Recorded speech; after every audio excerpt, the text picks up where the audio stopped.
Good morning. It is about 7:15 on Sunday morning. If you listen carefully,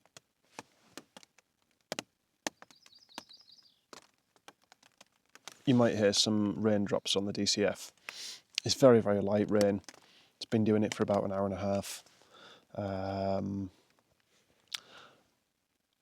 I want to talk to the people out there that have more experience at this than me. I know there's some of you out there watching these things. And I want to talk to you about my sleeping system, because I'm a little bit worried. So this is the view I have out of the tent this morning. You can see there is quite a bit of fog and mist out there. Looks like the sun is trying to get up, but it's definitely forecast to be a wet day. I think from what I saw last night, wetter as the day progresses. So probably going to be a little bit less enjoyable than what I've been used to. But my sleeping system, basically I've got a Thermarest NeoAir X-Lite mattress, which I think is pretty much fine for this trail. I think the X-Therm would probably be overkill. I have a Feathered Friends Hummingbird UL20 sleeping bag. So that's a 20 Fahrenheit bag. And I've had that since 2019. And it's been on every single trip I've ever been on, bar one, like 3-night trip. So it's quite well used. And last night I was curled. I was wearing my Alpha leggings, my Alpha top, a little pair of fingerless gloves, a little pair of Alpha fingerless gloves that I use. And I've got a silk sleeping bag liner in my sleeping bag as well. And what I'm worried about is it got down to about freezing last night and I was curled. And I'm worried that this sleeping bag is possibly past its best. It's definitely not lofting as much as it used to loft. I know that much. I did wash it before I came on the trail and took a long time drying it properly. And kind of reproofing it as well with the Nikwax washing stuff. But if I'm curled now at 8,000 feet and around freezing 0 degrees, I'm a little worried about how I'm going to be feeling when I get to the Sierras. Now my question is, I have two choices basically from what I can see. I can buy a thicker sleeping bag liner that adds more temperature rating to my sleep system. That would probably be somewhere around $100 from what I've seen online. That would be another 300 to 400 grams to carry. And it doesn't really pack down all that well either. Or I can send this sleeping bag home because I don't want to bin it, because it's still usable. And I can buy a new sleeping bag. And I was looking at the Feathered Friends Hummingbird, not the Hummingbird, the Feathered Friends Lark UL10, which is obviously a 10 Fahrenheit bag. Doesn't weigh a great deal more than this one that I've got, maybe another 60 or 70 grams. Packs down roughly the same, slightly bigger. But that would obviously be a brand new sleeping bag. It's quite expensive. I could do without that expense, but at the same time, I don't want to be curled on a night, because then when you're curled, you don't sleep, and then when you don't sleep, you don't walk very well. So any thoughts on that would be greatly appreciated this morning. What would you guys do? I've got obviously a few weeks at least before I get to the Sierras. So I've got time to make a decision. But for right now, I'm quite enjoying a lie-in this morning, and I'm gonna get the stove on and make some coffee. I just want to add to that thing about the sleeping system. If you're going to recommend stuff to me, don't you recommend any quilts to me. I'm not a quilt person. Right? Genuinely, I just prefer a sleeping bag. So, yeah, just wanted to clear that up. Okay, so it is 8:30. I've been a very naughty boy and taken loads of time at camp this morning. I've literally just got packed up. It's actually not raining. There's just water coming off the tree above me, basically. So the rain's going to come later. One thing to mention before I forget, just about the sleeping system. If anyone's got any experience of the Sea to Summit Spark sleeping bag, the 0 degree version, I'd be interested to hear about that, mainly because I've got a 20% off coupon for Sea to Summit that would bring that down to a decent price for me. So yeah, any feedback on that would be appreciated.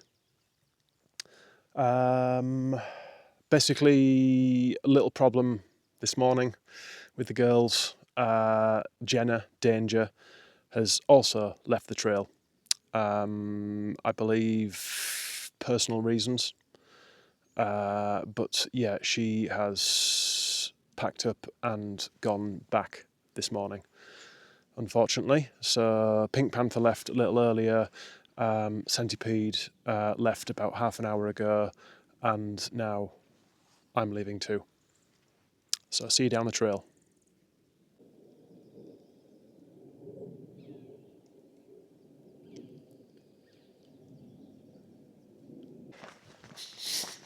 So this is quite funny. I'm just leaving camp and saw somebody walk past. Kind of caught up to him, and turns out it was a girl I met on the first day. If you've watched the video, it was the girl from Germany / San Diego that told me about the death blooms on the flowers. One of the first things she said was like, "Damn, you've slowed down." And I asked her about Joe, the English lad that I met on the first day as well, around the same time as her. And he's just behind her.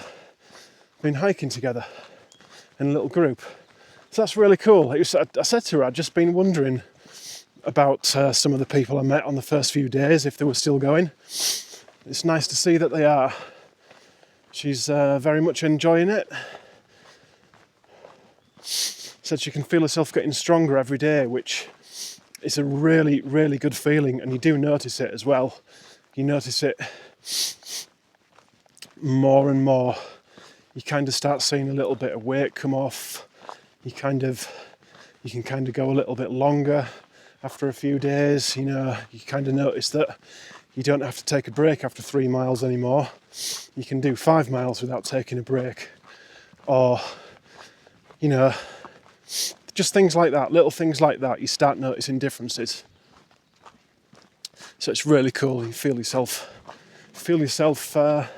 improving on the trail. Oh man, it's a cold, chilly morning this morning. Had my gloves on to start with, and just taken them off, and my fingers do feel pretty raw.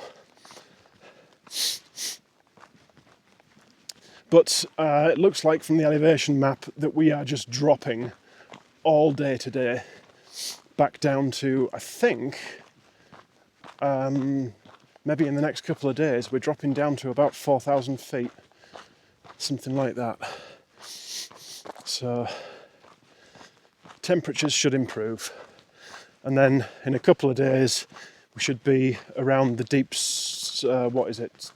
Creek Hot Springs area, which is quite a famous area for, what should we say, scantily clad people, or people that aren't clad at all. It's basically some natural hot springs that are really, really popular with a lot of people from far and wide. They all travel down there to soak in the hot springs. Oh, I've got some nice views here, which I'll show you in a second. Just caught up with Centipede, found her doing her stretches at the side of the trail, and just been walking a few minutes with Girl that I met, where would it be? Second or third day on trail. She's Little Peak. She's got a YouTube channel as well, if you want to check it out. She's doing pretty much daily blogs, or daily vlogs like I am. It is Roisin Takes a Hike, and Roisin is spelt Roisin, I think. But yeah, go and check it out and give her a subscribe, because it is pretty difficult keeping on top of that stuff out here. And she probably films better than I do as well. But let's have a look at the view, shall we? So a few different plants again. Back to these spiky, spiny things that just got my leg. Ouch. The stripped white trees again, which I think are pretty cool looking. Almost look like bones. And then a few hills in the background. Quite nice. But we are still descending, which is another bonus. It's not been very challenging this morning at all so far, which is nice. And it's warmed up a bit as well. So probably have to shed some layers shortly. In fact, just as I said that, I can feel the sun warming me up. So we just came down to about mile 285-ish. I think it was something like Little Bear Springs Camp or something like that. Something like that anyway. And there was a notice up, a piece of cardboard on the sign, Trail Magic over the creek. So we went over. There's a few hikers there already, including Pink Panther, Danny and Nero, and a couple of other guys I'd not seen before. And there's a guy there doing hiker portraits with his camera. And he'd got like a table out with some snacks and stuff, some Doritos, apples, bananas, beers, sodas, all sorts of stuff. And he was taking photos of people. He wasn't charging, but I think he was taking donations. Seemed like an ex-hiker as well, I think, from what I heard. You can see back up the valley there. It's really cold at the moment. My hands are absolutely freezing. And it looks like it's going to start raining pretty soon as well. It looks really ominous in the sky. These two lone trees are quite funny. There is a dirt road about 2.5 miles ahead. Just made arrangements to meet there for lunch. It's about 11:15 now, so that should work out quite nicely. So I've spoken to a few people about the sleeping bag situation this morning, and it does sound as though, whereas my bag still works, obviously, there's no tears or rips or anything like that, it does sound as though the temperature rating, just because of how much it's used, or it's been used, has probably degraded. Whereas when it was brand new, it was a 20-degree Fahrenheit bag. It's probably more like somewhere between a 30 or a 40 now. That's why I'm feeling the cold, I think. So, I think I need to make a choice between carrying a heavier liner, spending about $100 on one of those, or buying a brand new sleeping bag and sending my other one home, which the one I was looking at, the Feathered Friends Lark, I can't remember how much it was. I think it's about $600 on the website. I don't want to be carrying anything like this, like too heavy. That seems to be around the, I'm sure it said about 807 grams or something like that for the size I wanted, which my bag at the moment is 700 and some grams. So not a big difference in weight, obviously be brand new and perform a lot better. So that's something I'm going to have to think about, definitely. because I don't want to be worrying about being cold on a night in the tent when I'm trying to get some rest. And at the moment, that is playing on my mind quite a lot, I'll be honest with you.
Got a few of these things near the edge of the trail. The edges of the petals almost look like forks. Quite nice little things, and they are only quite small as well. It's the first time I've seen any of those here, and there's not many of them. There's just a little grouping of kind of 1, 2, 3, 6 nice little things to look at. Another new flower for the compendium. Oh, there's more here, a lot more. That one's got a visitor inside. This is the dirt road at mile 288.7, where we said we would meet for lunch. So just got to find a little lunch spot, which I think might be over there somewhere.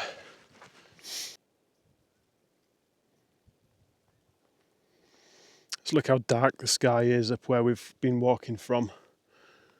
The wind, there's a slight bit of wind and it is blowing that direction. So, I mean, might just be lucky, I don't know. But if I spin you around and show you this direction, at the moment, there's a lot more blue sky and fluffy clouds. And the trail goes off in this direction here. So it's going to be a bit of a 50-50 day, I think, today. Well, just while we were having lunch, maybe half a mile back or so, clouds started rolling down these hills that you see in front of us there. It was really dark cloud. It looked really, really nasty. Kind of a little bit like that there, but worse. And then there was some rain started coming down. Put all our rain gear on. Then the sun came out pretty much and got to be the warmest part of the day. So it is very, very changeable at the moment. I've just stopped and taken all our rain gear off again, and it has quite literally cooled down and clouded over again. So I think it's going to be one of those days where you can't win. But I did look at the forecast, and basically from 3 p.m. onwards today, it's about 1 p.m. now, from 3 p.m. onwards, looks like it's basically just forecast rain for the rest of the day through to about 7 a.m. the next morning.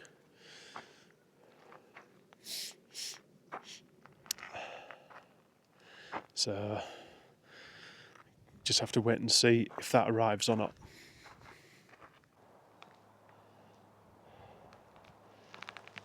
So that big black massive cloud is kind of looming over where we were last night and where we've come down this morning.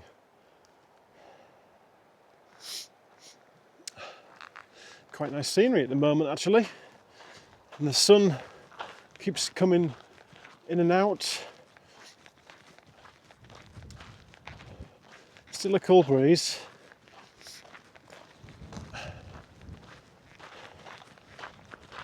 It's actually quite a nice trail.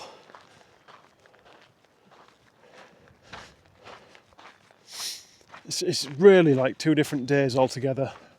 It's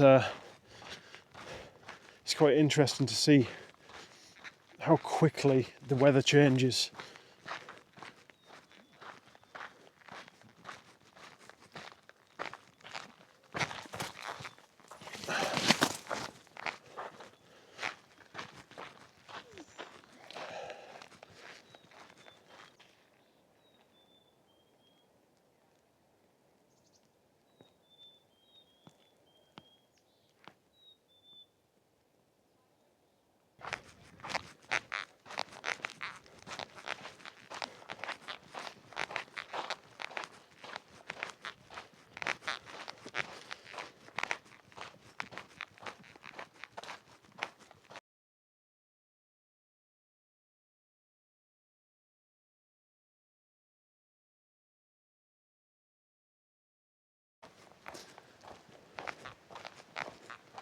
Roughly mile 291, 291.5, something like that.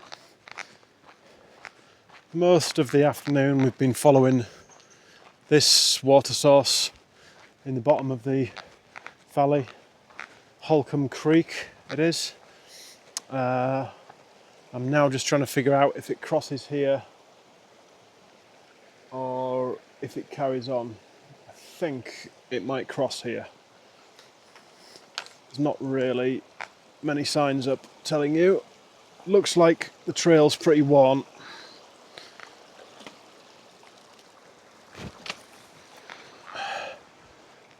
On this side of the river or creek.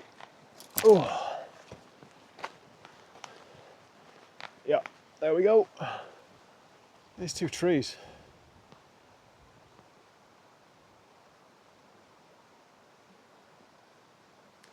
So we're aiming for a campsite that's about 2.5 miles away at the moment. It looks like so far we've stayed ahead of the weather that's behind us.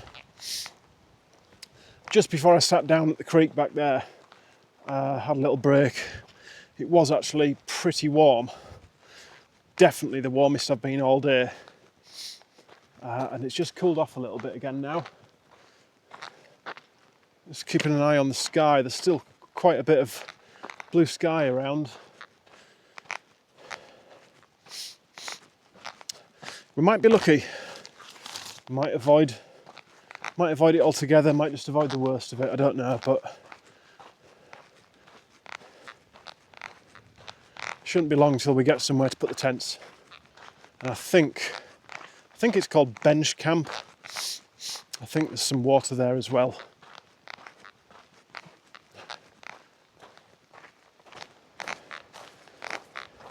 It's just been a bit funny this last couple of days, with it being a Saturday and a Sunday, and the area we've been in, there's been a lot more like dirt roads and little parking lots for hiking and things like that. So there's been a lot more people around, and like we literally almost bumped into some motorbikers yesterday out on the trails. Quite a few the organised, the charity hike yesterday, and then just day hikers out as well. The guy out doing trail magic this morning. You kind of get in your own little bubble and you forget that other stuff goes on in the world than you trying to get from point A to point B each day. So it's quite funny. Just a little reminder that other things do exist.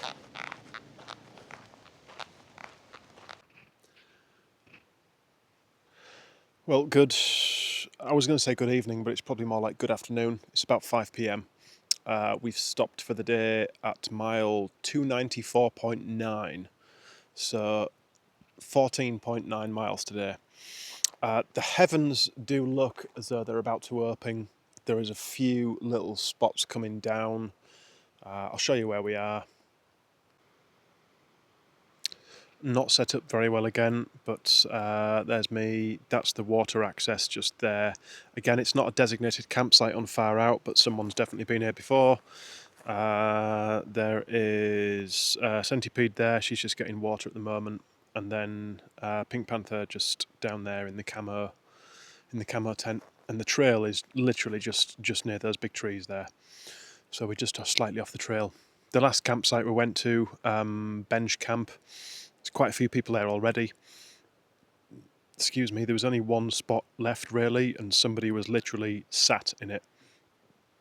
I don't know if they were saving it or if they just thought it was a nice space to sit, but we just walked another quarter mile down the trail and found this. So yeah, just short of 15 miles, and probably going to get dumped on tonight by the rain. It's definitely going to happen at some point. We've managed to outrun it most of the day, but it's finally caught up with us. So that'll be it for today, I think, unless anything exciting happens this evening. And then tomorrow we will be passing the 300-mile mark, as long as nothing crazy happens between now and then. Might even make it to Deep Creek Hot Springs tomorrow. That is all for now, folks. See you on the next one.